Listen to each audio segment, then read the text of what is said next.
I'm excited to welcome to the stage Lucia Fan, Proposal Program Manager for Uber, Parth Parekh, Director of Operations for Maruti Mobility Management, Rick Koch, Principal Trippp Consulting, and Emily Barron, Assistant City Manager for the City of Pflugerville, Texas. They will be discussing Thinking Outside the Bus, Trippp, the hidden public transit program.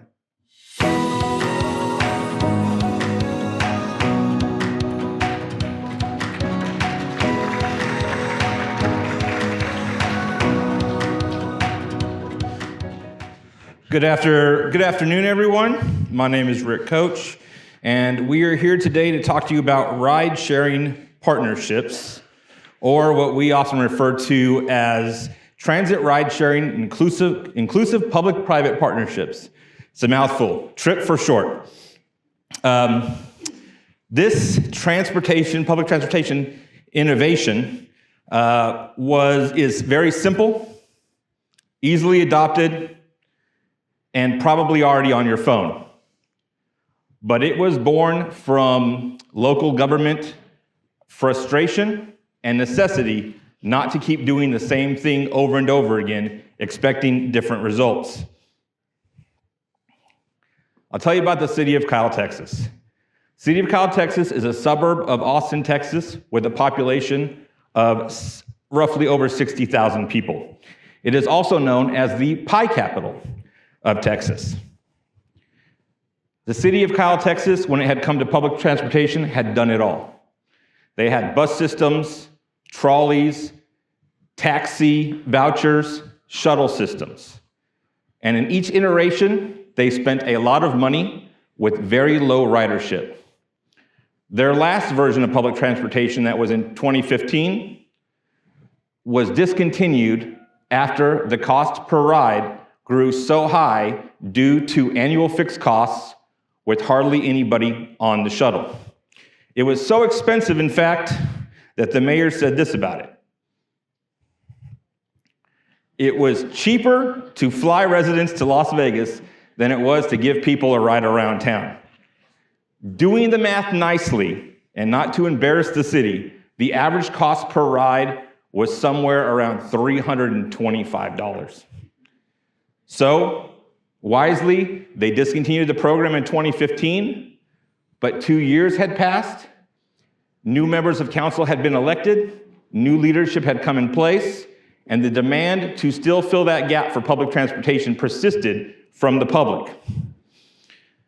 The council brought it back in 2017, and by this time, the city had looked at itself as an innovative city, as a leading edge city, and this was their chance to prove it. They could either repeat history, or they could think outside the bus. The leadership began to ask itself a bunch of what-if questions. What if we could develop a public transportation system that people would actually want to use? What if the cost per ride wasn't an arm and a leg? What if we could partner with companies that embrace innovation and use technology to our benefit? What if we could actually receive the data, the ridership data we're looking for, from the companies we partner with? And what if we didn't keep doing study after study to decide what to do, but actually put the money into a pilot program and study by doing, by being practitioners? In 2018, they began their journey to find a new transportation solution. And if you were here last year at the conference, I got to hear the chief innovation officer from the city of Frisco talk about a Sally culture, and then not to have a Sally culture, not to do the same thing as last year. And that spoke to me because I think in 2018, that was the mentality of the city of Kyle. Internally, they reviewed all of the systems they had run in the past, and at the end of the day, they decided to embrace technology. While the city of Austin at this time was banning Uber and Lyft, the city of Kyle was running towards Silicon Valley, looking for good partnerships. They budgeted roughly $150,000 and began looking for partners. Now, again, city of Kyle is the pie capital of Texas. And in 2020, they launched Kyle Uber 314. Plain off pie. That 314 represents the fare that anybody within the city of Kyle, within their geofence service area, would be able to call an Uber and go from point A to point B. The idea was the city would then subsidize the amount of the ride after that up to a certain point. In this case, for the city of Kyle, it was $10. They ran the program for an entire year, and after doing so, they looked at the data, and the cost per ride was $7.84 of that $10 subsidy that the city of Kyle had allocated. So they went from $325 per ride with empty shuttles and fixed costs to $7.84 per ride. Not only that, but of the money they originally allocated towards the program, they had only expended about 30% of that in the first year and quadrupled the number of riders. They were ecstatic about this, and in year 2, they had a fun time playing with the parameters and aspects of the program. With data in hand, they increased the service area, started having a good time with the technology and stretching the boundaries, looking at their neighboring cities and the residential areas bordering their neighboring cities, and actually carving out service area into the residential areas and identifying those people in neighboring cities that they believed would shop, work, and play in their city, allowing them to be part of the program and bringing the money into Kyle. They also added the VA hospital in the city of Austin that was about 15 miles away, but gave services to the veterans in the area to be able to take rides back and forth. They then looked at an opportunity to create a quality of life initiative due to the high adoption of the program, where they said, what if we give people airport rides? Could we transform this public transportation system into more of a quality of life amenity by allowing them in a separate system, a separate voucher system, to be able to have a ride to and from the airport once a month? It was wildly popular, and since 2020, the ridership has grown month over month over the past 3 years. They're nearly at 1,800 rides per month. They still have the sustained goals that they started with, which was high ridership at a low cost per ride. They have developed this program to be a public transportation program and gone from that into a quality of life amenity, and it is completely data-driven. They have data at their fingertips every month and can make adjustments accordingly to get the best outcome of the program. In year 2, adding all of these extras to the program, they were still $1 less on average of what they were willing to pay per ride on the subsidy, hitting at $8.94 per ride. And through the course of this 3-year process, the city of Kyle witnessed many new applications and benefits of the program that will be explained to you later. But the big benefit and the overwhelming benefit overall to the city of Kyle leadership was that this partnership allowed them to use a pay per performance model. And to speak more about that, I will hand it over to Lucia from Uber. Hey everyone, I'm Lucia. I work on a team at Uber called Uber Transit. We specialize in supporting Trippp-style programs, and so we are really dedicated to supporting communities and local cities. And so Rick had mentioned Uber provides Uber rides to cities through a pay-per-performance model. And what that means is that you'll be able to save on costs of providing on-demand transportation service, because you will only have to pay for rides that are taken. So you don't have to invest in your vehicles, you don't have to invest in maintenance costs, and you don't have to invest in employing drivers. And that really allows you to have a program that is more economically sustainable over time. And this is great for suburban cities, because often we realize that there's not a lot of people taking fixed route transportation that will make that fixed route shuttle, that bus, cost effective. So this is a way to provide reliable transportation to your constituents without exceeding your budgets. And so Rick had mentioned briefly earlier, one of the things that I think the public sector doesn't understand about Uber is that we're quite transparent with our data sharing. So one of the things you'll get through this Trippp program is trip level data for every single trip that's taken. You'll understand where your constituents are going, when they're traveling, and you can use this data to understand the needs of your citizens and also use that data to plan your city development efforts. So this conference, I think, is about innovation. And so when we think of Trippp programs and how we bring innovation, it's really about how flexible the program is that can grow and meet so many different use cases. Usually when you think of a bus or a shuttle, it's that fixed route. It's only gonna serve certain people at certain times a day.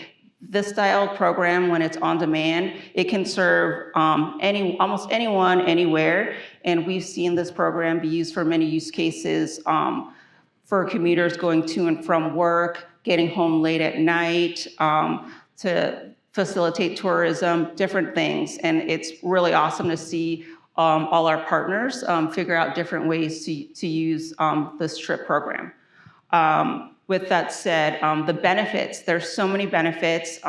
Like I mentioned before, a lot of cost savings, but there's also other types of benefits. Because more people are ride sharing, maybe you'll mitigate any type of parking congestion. Uber drivers, drivers that drive on the Uber network, they are typically your neighbors, people that live in your community. So the dollars that are spent on this program typically get funneled back into the local community. And that's something that we're pretty proud of. So let's get to an example of a Trippp style program.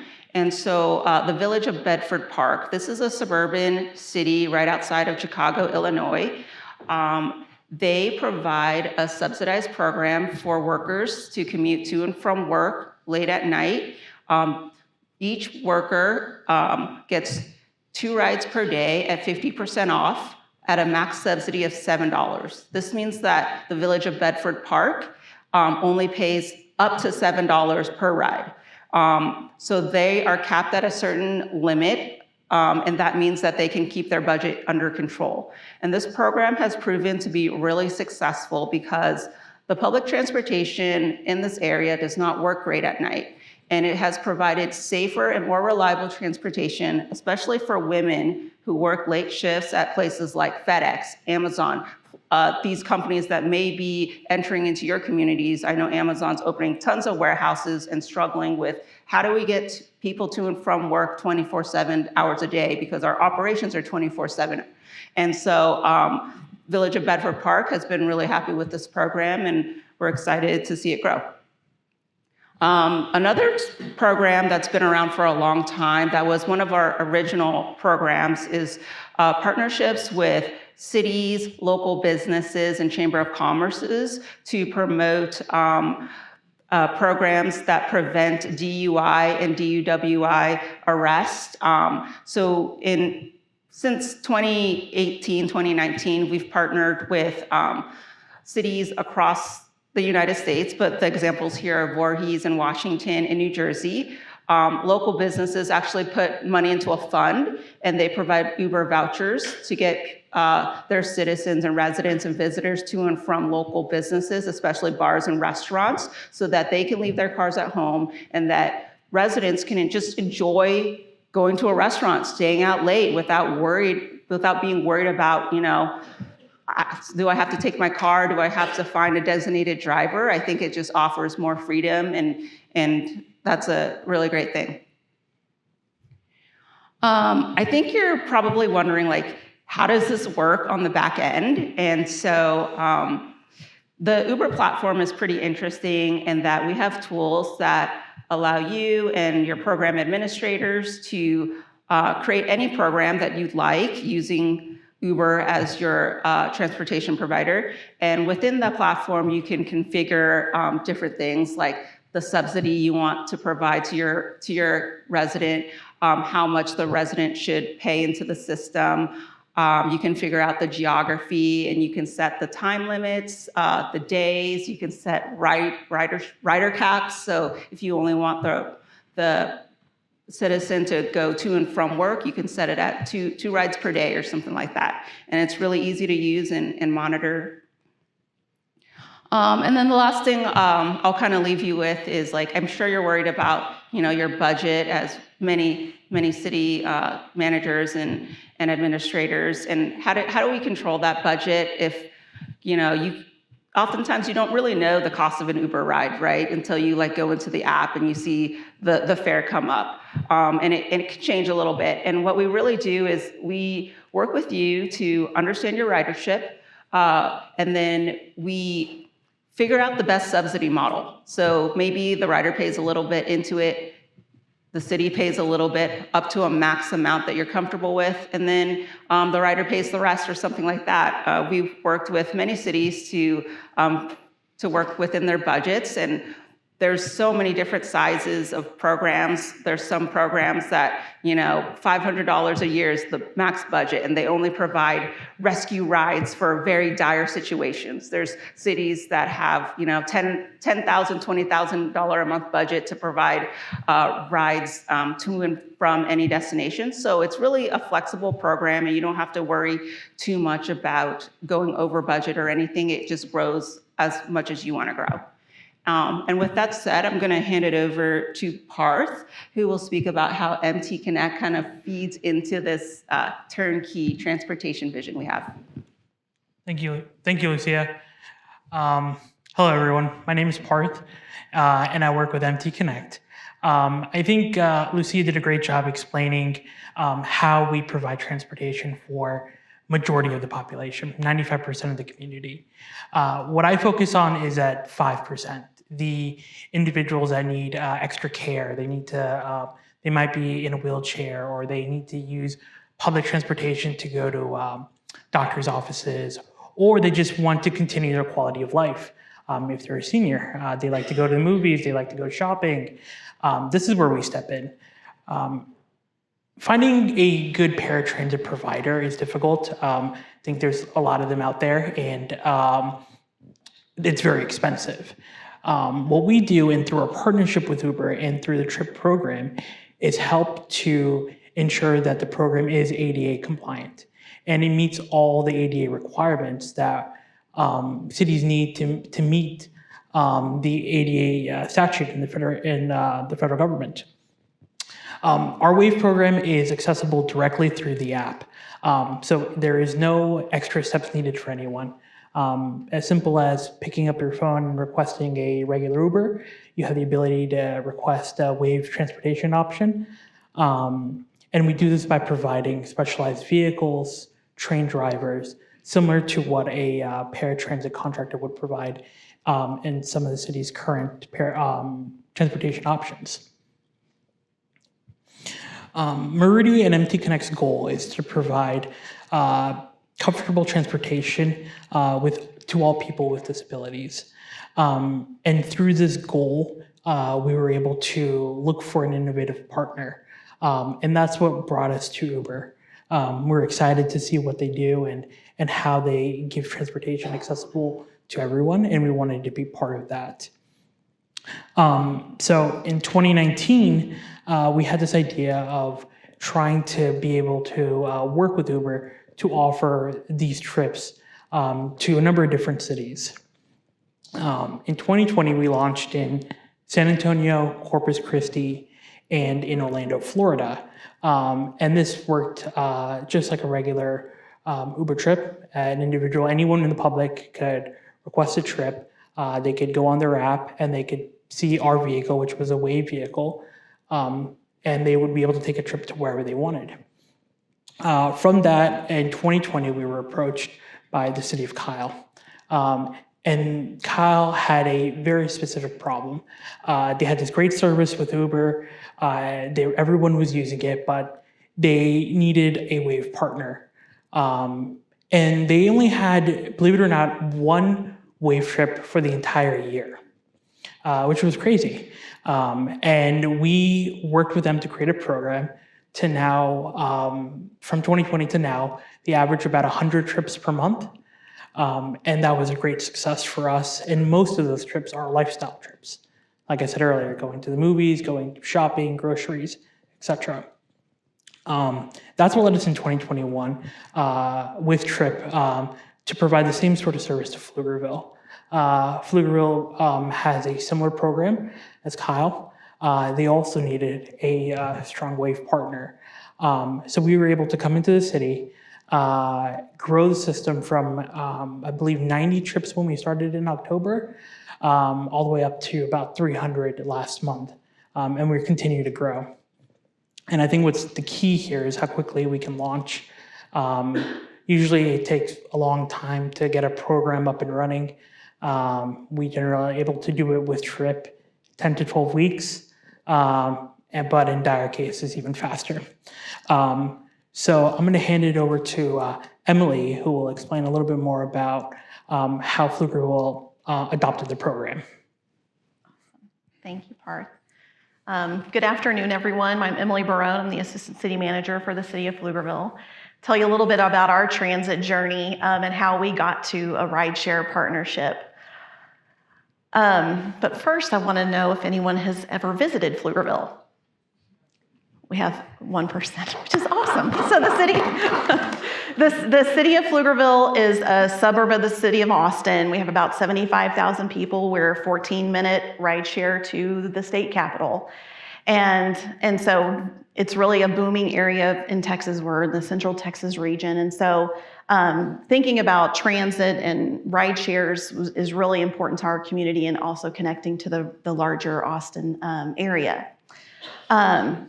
As we kind of get started, this is our Fetch a Ride program, and I invite you to visit the city of Pflugerville and utilize our program. If you want to scan our QR code, I'll walk you through kind of what that actually does. So when you come to the city of Pflugerville, you can get a discount on your Uber ride when you come see us. So with that, we had started in around 2018 with a transit development plan. Our transit provider for Central Texas is Capital Metro, and with that, we partnered with them on a transit development plan in order to be eligible for federal funding. That allowed us to look at ways that we could utilize the Capital Metro service with federal dollars, because we don't participate with any sales tax to Capital Metro like some of our other cities in Austin area do. Around 2000, our community opted out of the Capital Metro service area and took those sales, that penny of the sales tax, and put that towards economic development. And we've really seen that really grow, and we're really glad about that decision. But as we get bigger and bigger, from 20,000 people in 2020 to over 75,000 people today, transit becomes a very, very much needed part of our conversation with our residents. And so as we started moving forward in 2018, we went with Capital Metro to do the transit development plan. Here's the goals that our council adopted through that plan to help us look at transit moving forward for our community. And so these goals today are things that we think about whether we're partnering with Capital Metro or we're doing a rideshare program, which we have adopted, and we'll walk through, which we call our Fetch a Ride program. All F words in Pflugerville begin with a P, and so you'll see that in a lot of our marketing. It's always PF. These are the goals that we think about as we move forward with all of our transit opportunities, and are currently updating these, also in partnership with Capital Metro, to ensure that we remain eligible for federal funding in the future, even though we don't anticipate at this time to move towards a different service. Just make sure that we have the options available for our council to choose from that are the best choices for our residents. So in 2020, we started what was called a pickup program with Capital Metro, and we all know what happened in 2020, and that's a great time to start a transit program right when COVID hits. And so we really wanted to try it. Our transit development plan said this is something that's needed. Our residents were saying, especially our seniors, we need other services because we're not in the Capital Metro service area, but we still need We need rides to get to critical doctor's appointments or other types of facilities within the community. And so COVID gave us a little bit of a hiccup in our startup for this, but luckily we were able to roll it out the following March, and we ran that pickup pilot program for 18 months with Capital Metro. Through that gave us an opportunity to see what kind of ridership we would actually have if we had a transit program running. But transit through a transit agency is incredibly expensive, even when you do have federal dollars contributing to that. So our budget for 1 year was $300,000, and that was just a percentage. With that covered only 3.5 square miles of our community. Our community is 25 square miles, and so that's a lot of dollars going into a small area. You can see that outlined here, what that looked like. And I think generally you can see here really what it covered. So the blue area is the area that's our city limits. It doesn't include our extraterritorial jurisdiction. And so with our pickup pilot program, with Capital Metro, you could get a ride inside the area outlined here in red, or you could get to what's called Tech Ridge Park and Ride, which is a park and ride which gets you into the larger Capital Metro system and gets you through the Austin region. And so as we went through those 18 months, we extended it 6 months to kind of cover the whole fiscal year last year. We really started kind of digging into those numbers. We were seeing those numbers rise as we were getting out of COVID, knowing that this was a service that our community they were needing and liking, but it was really expensive. We went to Capital Metro and asked them, well, what would it take to expand the service area? So that we looked at some proposal that expanded it just another 2 square miles, and it was going to cost to our general fund $1 million, and it still wasn't covering our whole community. Through this time, always, as I'm sure many of you do in your communities, always looking for different options to make sure that you're utilizing taxpayer dollars responsibly and making sure you can provide those services. We started visiting with the city of Kyle and their program to see if that was something that we could fit within the city of Pflugerville. As we started thinking more and more about it, we think this is actually viable. Our one main concern was the ability to have wheelchair accessible vehicles readily available for our senior community. We had probably about 9% or so, I think, of our population are seniors, and they were our loudest residents at our city council meetings. Like, this is something that we really need. They're very independent, they just can't drive. And so they really liked the opportunity for the pickup program, but our pickup here with the 3 square mile one, it wasn't 7 days a week. It was Monday through Friday, 6 to 7. And so there are opportunities to get to doctor's appointments. Yes, that was there. But if they wanted to go to the movies on the weekend or those kind of lifestyle things that Parth mentions, it was very limited. And so really trying to expand that, but also thinking about those taxpayer dollars was really, really important to us. And so we thought about how do we move forward, increase our service area, the cost considerations, and the connectivity to the greater Austin area, because we did see with the 18-month of our pilot here that people were still utilizing that to get into the greater Austin area through that Tech Ridge Park and Ride. And so with that was born what we call the Pfetch a Ride program. Remember I said the F words, that's always a PF. So, and we have our little puppy, I forget actually what we've named him, but I think it's Phil, but so we have our little mascot and we have our Pfetch a Ride program. And similar to Kyle, our average cost is $7.29. So for Pfetch a Ride, the city pays the rider pays the first $4, the city covers the next 10. I wish I could tell you that we had a fun number like the city of Kyle for like the PI program, but I really racked my brain to kind of think of what kind of number fun we could have with this program, and we just couldn't come up with something. So we really went down to the basics of what does it cost to get from one point in Pflugerville to another. The average Uber ride was around $14. And so we said, rider pays the first $4, the city covers the next 10, and we cover 10 rides throughout the month, wherever you want to go, within the 25 square miles of the city of Pflugerville. Our council also added the Tech Ridge Park and Ride was also one of those areas that was available because that connection was so important. And so that was how we created Pfetch a Ride. It is 24/7, and then you've got the monthly vouchers. One of the other things that we're rolling out, we've had this since October 1st, and as Parth mentioned, not only have our wave rides grown in that time, our regular rides have as well. And we utilize them not just for our residents, but for visitors too. And so we've put flyers out at our hotels, our movie theater, our bars and restaurants, so that you know, if you're coming to Pflugerville and say you came from the airport, that you have a way to get around, or even connect into Austin. And so this is our program, and it's been really successful, and we really hear from our seniors quite a bit on this one. And I would say if you're looking to look at these, look for your cheerleaders in the community. Every time I see some of our seniors in our community, they are so excited still, 6 months into it, how awesome that council chose this program, because they have realized independence they hadn't had in quite some time.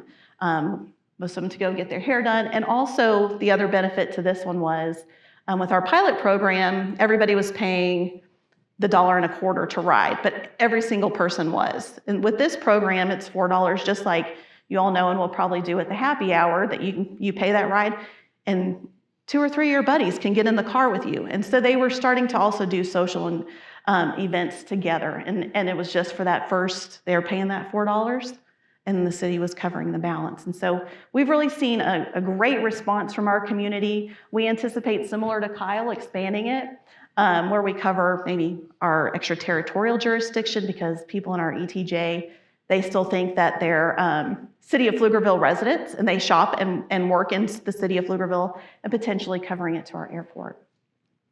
For the Fetch a Ride program, we budgeted $280,000 for the year. Of that, we went to our Economic Development Corporation, and they paid for our consultant services, which was around $95,000 a year. So to expanded coverage for the city limits, 24/7 rides, the general fund impacts $180,000 for 12 months. And so that was a huge difference for us from what we had with the pilot program, which was going to be well over $1 million in a much smaller area. So this was a huge benefit there.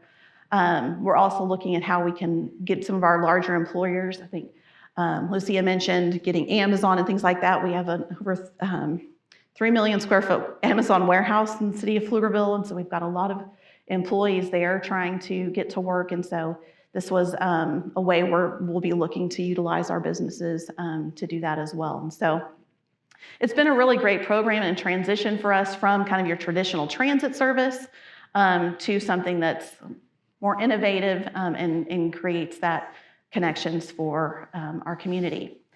One of the other benefits, we had a handful of data from our pilot program that we got every month. It's about 10 data points. With this program, as Lucia mentioned, there's a lot of data that helps us to make better decisions about how we move forward. When we went out for this program, one of the pieces and the reasons we selected Uber and Maruti as our provider when we went out for our request for qualifications was the amount of data that we could have, because that helps us to make better decisions for our community. And so we're continuously able to track these performance metrics constantly. And as I'm sure your councils do, they're always asking for, what does this look like? How are we providing, how are we reaching our residents? And so this really helps us as we partner with Trippp, Uber, and Maruti on this one. And so I think with that, I'll pass it back to Rick. Thank you, Emily. So the best thing that's been said about the program so far with everybody speaking is that it's not one size fits all. What's right for Kyle isn't right for Pflugerville. It won't be right for you, but you can find the right fit and you can adjust accordingly over time. So ride-sharing partnerships make a big difference when they're tailored to your needs. We make sure that all of the functionality and the ADA compliance is part of the program. And the goal is, what are you comfortable spending per ride? You can set all the parameters and all the controls and then adjust as needed. And because it's a pay-per-performance model and the cost is low, and our partners also create value by not having to put the burden of capital assets and staffing on the city, we can typically launch a trip program in 10 to 12 weeks from notice to proceed from a city. That concludes our presentation, and we're happy to answer any questions about the program. But before we do, this is the QR code for the voucher for the mixer over at Boulevard Brewing. If you have an Uber app, please download the voucher for a discounted ride, and have some friends jump in the car with you, and it's all the beer, cocktails, and finger foods you can drink. With that, we'll open it up to questions. Thank you. I have several. I have several questions, but just out of fairness to like everybody else that probably has questions too, I'll just start with, what did your existing transit department think about this program and the employees that work there? So for the city of Pflugerville, we don't have a transit department. Our transportation projects, they live in our engineering and planning departments, and then like Capital Metro is a regional partner, and so that all any transit went through that partnership. So we didn't have capital cost or staff to that transit program previously. That was a partnership as well, and we just shifted based on the needs of our community and the values. Okay, that makes sense. Thank you. Mm-hmm.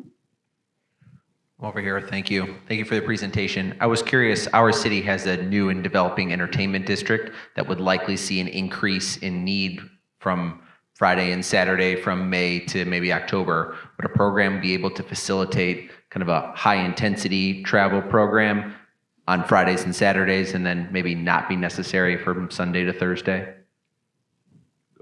Yeah, I'll speak to that on the Uber side. I think the beauty of a Trippp program that includes Uber is that it's really flexible and can adjust to peak times and also seasonality. And like when it's a peak season, you can have more rides happen, and the Uber network that already exists can respond to that. When you don't have a lot of ridership and it's like a low season, you're not paying any extra costs, you're not keeping assets on hand. And so I think that is the beauty of the pay-for-performance model. Right, complete customization based on time of day, weekends. Cities use it for events. If they're having a big event over the weekend, they can even change their features to try to attract neighboring cities for that period of time, give them an ability to come in, be dropped off, use it as a parking preservation measure as well if they don't have a lot of on-site parking for the event, capture those people there, and then get them back after the fact. And that voucher, that system will only work during the period of time that you want it to work. Once the event's over, the voucher and the system goes away, and it either reverts back to whatever else you're using, or it recurs every weekend if that's what you're looking for a downtown area. You can also carve out the downtown area by itself, where people can only go to and from that area where the voucher would qualify. So for instance, this voucher that you're downloading now for the brewery, it's only gonna work for people who are getting picked up and dropped off from this vicinity to the brewery. If you walk half a mile away from the brewery, you're gonna still be able to call an Uber, but the voucher is not going to apply. Thus, the subsidy wouldn't apply.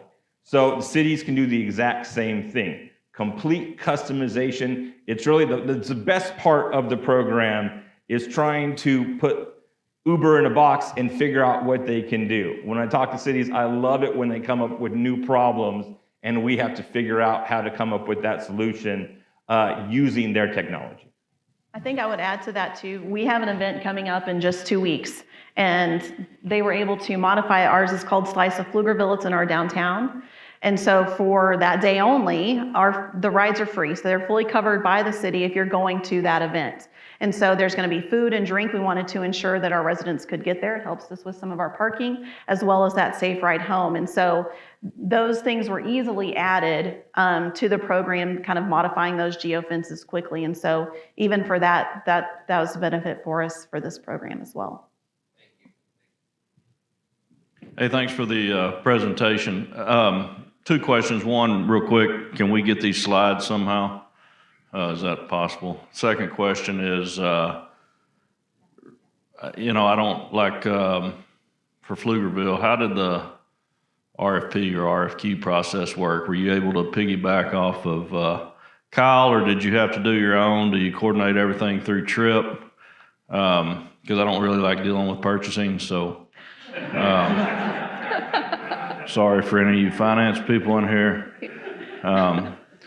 Sure. As a city manager, they don't really like me either, so it's a mutual agreement. Yeah.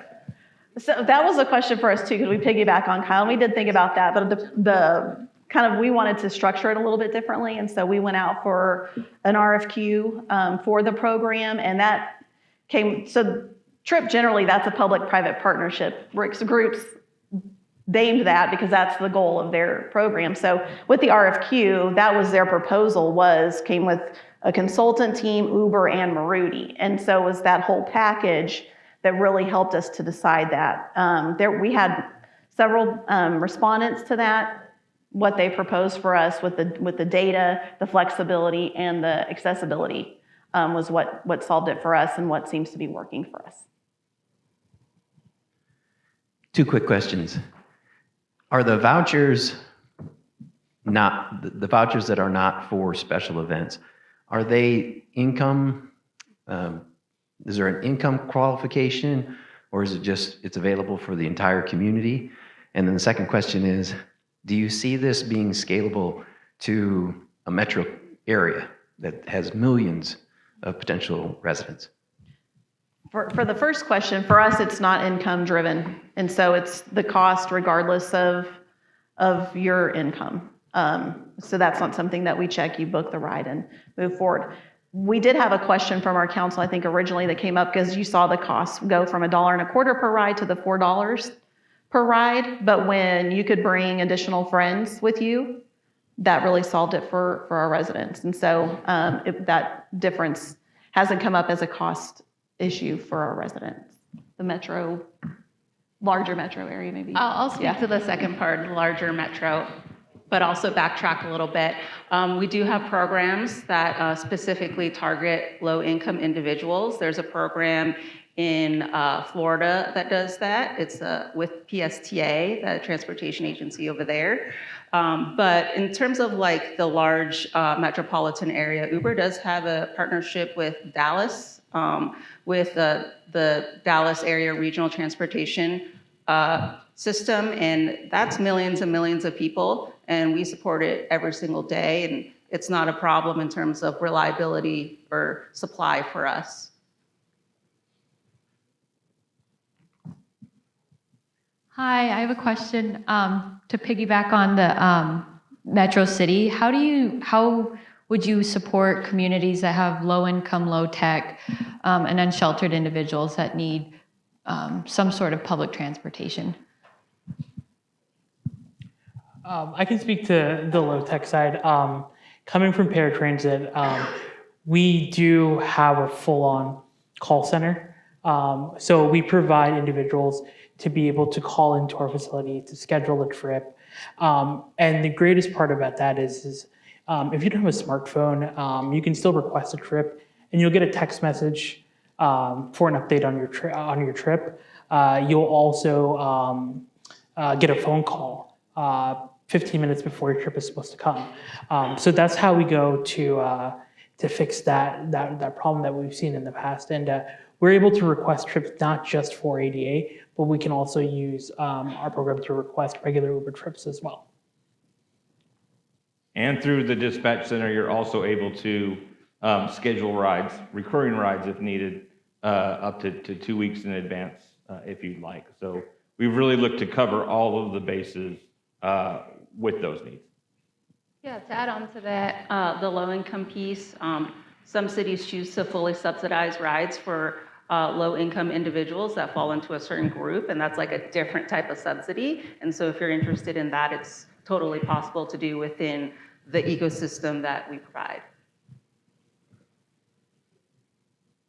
Okay, we have several questions from our virtual attendees for the panel.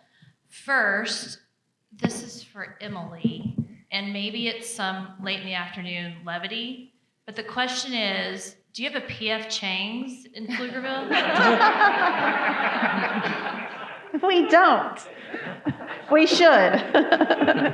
Unfortunately, no, we don't. Okay. In It's a good all question. seriousness, and I think this question, Parth, you may have touched on this, but the question is, can you talk a bit about rides for people with disabilities, mobility, hearing, or sight impairment? Is it the call center, or do you have some other accommodations?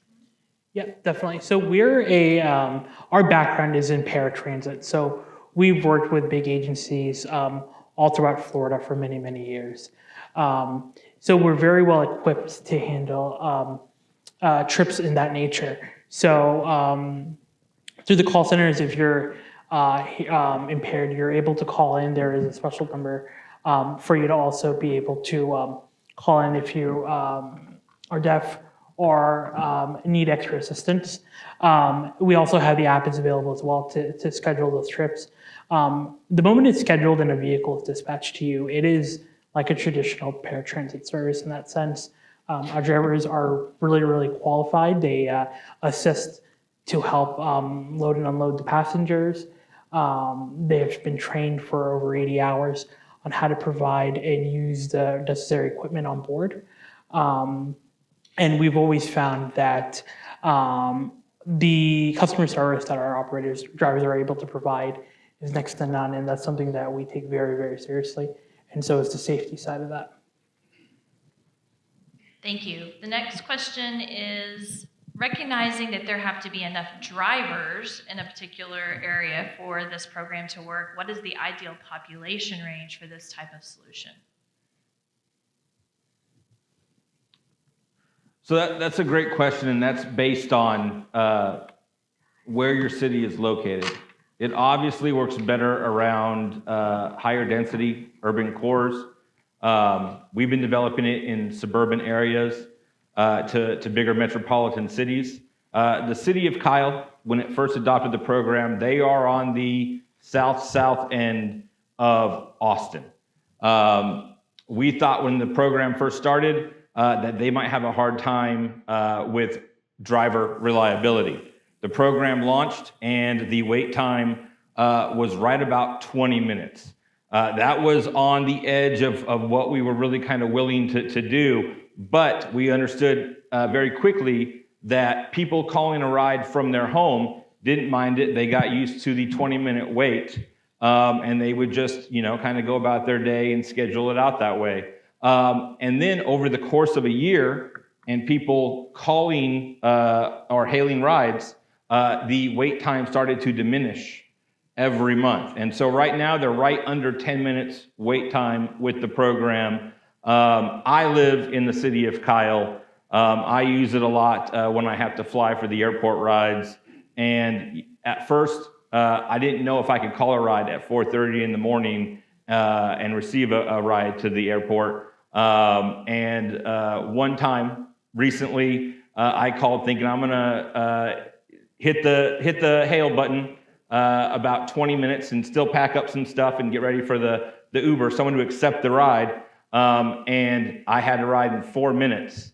And I'm immediately rushing to throw stuff into my bag thinking I had that time. That's how much the drivership has increased over the 3 years in the city of Kyle.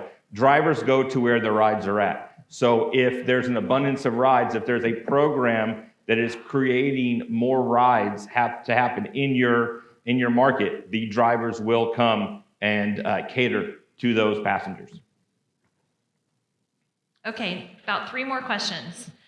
And I'm going to combine a couple for you. How much does it cost to implement a Trippp program, and what is the next step to starting a Trippp program in our city? What Trippp Consulting will do is it will run the numbers of your current Uber base right now. And it'll give you a good idea if the program is viable or not, if there is enough reliability in your area. If there is, and things look good or they can be grown in a reasonable way, then we look at what your needs are, assess those accordingly, and then work within your budget. But Trippp programs have started for less than $100,000 to launch. Like I said, the city of Pflugerville put 180 into a program with a city of, you said almost 75,000 residents. So it just depends on what kind of rides you're trying to offer and the availability of those rides and what your cap is.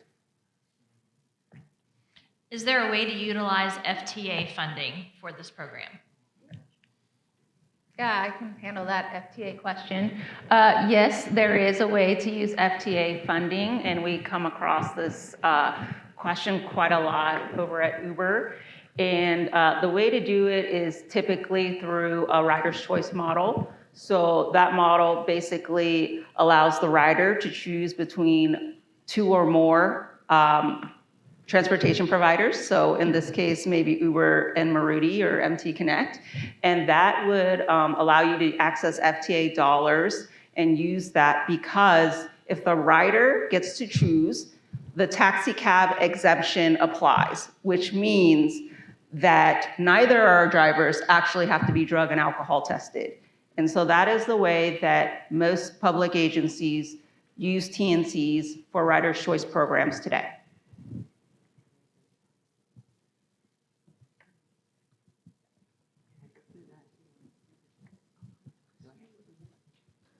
All right, beer time. Thank you.